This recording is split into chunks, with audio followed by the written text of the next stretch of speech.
Farms and flights are starting to see a rise in avian flu cases in the U.S. 22 million birds have been put to death in the past 2 months because of the type A virus. Elise Zwick shows us how the Chattanooga Zoo works to keep their birds healthy.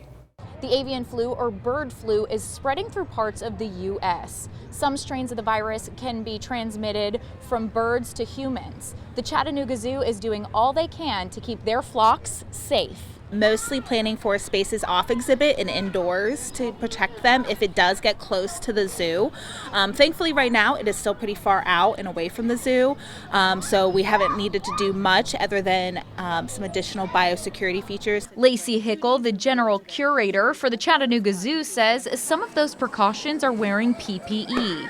Zookeepers are wearing booties when they go into bird enclosures, washing their hands, and they're taking extra care when prepping bird feedings.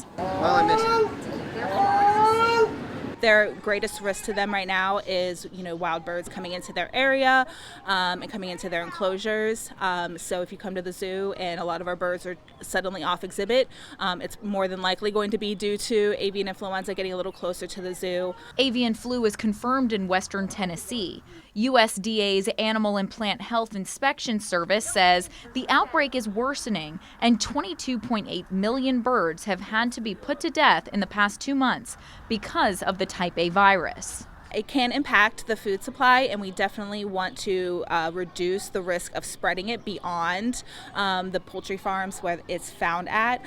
So a lot of those instructions come down from the state veterinarian as well as the USDA, and their primary focus is protecting the human food chain as well as surrounding agricultural farms. Hickel says this strain of the virus is not transmissible to humans, but if it mutates, it can be. So this virus right now is not zoonotic, so there is no risk to people. They can't get it from handling wild birds. As of right now, this could change, as we've seen with coronavirus and stuff. It can go between different species, but as of right now, it is not zoonotic, so it is not a risk to people. The zoo is ready in case those circumstances change. We do have some plans in place for additional masking and such should it become zoonotic to protect our staff as well, but right now it's mostly just a risk for birds. Zookeepers say they hope the virus flies away. Reporting in Chattanooga, Elise Zwick, Local 3 News.